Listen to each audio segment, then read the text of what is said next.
સ્થાનિક સ્વરાજની સંસ્થાઓની ચૂંટણીને લઈ જિલ્લામાં રાજકીય ગરમાવો વધ્યો છે. આ દરમિયાન રાજ્યના ગૃહમંત્રી હર્ષ સંઘવીએ ભરૂચની મુલાકાત લઈને ભાજપ કાર્યકરોમાં નવો જોશ ભર્યો હતો. ભરૂચના રાજપૂત છત્રાલય ખાતે યોજાયેલ કાર્યક્રમમાં હર્ષ સંઘવીએ ભાજપના કાર્યકરોને સંબોધતા કહ્યું હતું કે સ્થાનિક ચૂંટણીમાં કમળના નિશાનને વિજય બનાવવા માટે દરેક કાર્યકરે પૂરેપૂરું જોર લગાવવું જોઈએ. તેમણે કાર્યકરોને ઘેર ઘેર પહોંચી લોકો સાથે સીધો સંપર્ક સાધવા પણ આહવાન કર્યું હતું. આ પ્રસંગે હર્ષ સંઘવીના હસ્તે પાંચબત્તી વિસ્તારમાં મધ્યસ્થ કાર્યાલય તેમજ જાડેશ્વર વિસ્તારમાં ચૂંટણી કાર્યાલયનું ઉદ્ઘાટન કરવામાં આવ્યું હતું. તેમણે ભાજપના નવા અને પ્રથમવાર ચૂંટણી લડી રહેલ ઉમેદવારોને અનોખી રીતે શુભેચ્છા પાઠવી હતી. તેમણે જણાવ્યું હતું કે પાર્ટી સામાન્ય વર્ગના લોકો જેમ કે ડ્રાઇવિંગ કરનાર અને ગૃહિણીઓને પણ તક આપી રહી છે. આ કાર્યક્રમમાં મંત્રી ઈશ્વરસિંહ પટેલ, ધારાસભ્ય રમેશ મિસ્ત્રી, અરુણસિંહ રાણા, ડી.કે. સ્વામી અને જિલ્લા ભાજપ પ્રમુખ પ્રકાશ મોદી સહિતના આગેવાનો અને મોટી સંખ્યામાં કાર્યકરો ઉપસ્થિત રહ્યા હતા. હર્ષ સંઘવીએ પોતાના સંબોધનમાં કોંગ્રેસ પર નિશાન સાધતા કહ્યું હતું કે કોંગ્રેસ વારંવાર ગુજરાત અને ગુજરાતીઓનું અપમાન કરે છે, જેને જનતા ક્યારેક સ્વીકારશે નહીં. સાથે જ તેમણે ભાજપ સરકાર દ્વારા અશાંત ધારા વધુ મજબૂત બનાવવામાં આવી હોવાનો દાવો કર્યો હતો. વાત કરવાનો થોડો વધારે આનંદ આવશે અને જેને ભૂતકાળનું શાસન જોયું છે તેને પાક્કો અંદાજો છે કે સુશાસન એ કોને કહેવાય. આજકાલ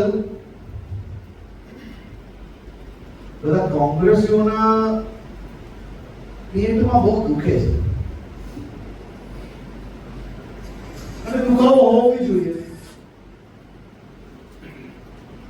દુખાવાનું નવું કારણ તમને કોઈને ખબર છે? હું ભરૂચ જિલ્લામાં છું એટલે આ વાત વધારે મજબૂતાઈથી મૂકવા માંગુ છું. ભારતીય જનતા પાર્ટીની ભૂપેન્દ્રભાઈ પટેલની સરકાર દ્વારા અહીંયા બેઠેલા સૌ સમાજોના હિતમાં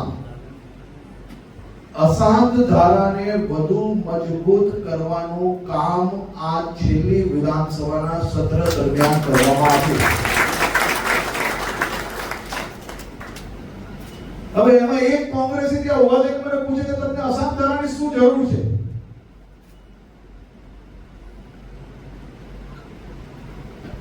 એને જવાબ મારે આપવો જોઈએ કે તમારે આપવો જોઈએ? જેટલા લાગે એ જ કહેજો. ભરૂચમાં કેટલા લોકો રહે છે? ખાલી પૂછું. આ મજબૂત અશાંત ધારાનો હક આપણા સૌ લોકોનો છે કે નહીં મને ખાલી એટલું કહો. અને એને મજબૂતાઈથી પાલન કરવાનો પ્રયાસ કરવો જોઈએ કે ના કરવો જોઈએ? તમે જેના પેટમાં જે દુખવું હોય એ દુખે, પણ અમારો પ્રયાસ એ સાચા મનથી છે, સાચા દિલથી છે અને તમામ વિસ્તારોની અંદર બધા જ લોકો પોતપોતાના પરિવાર જોડે સારી રીતે જીવી શકે તેનો પ્રયાસ કરવો. અગર કોઈ ગુનો હોય તો જરૂરથી આપ લોકો હા નહીં પાડતા. આ પ્રયાસ કરવા માટે મજબૂતાઈથી ભૂપેન્દ્રભાઈ પટેલની સરકારે કામગીરી કરી અને એ મુખ્યમંત્રીના પદ ખેંચવાનો પ્રયાસ કરનાર લોકોને મજબૂતાઈથી જવાબ આપવો કે નહીં આપવો એ તમને કોઈ.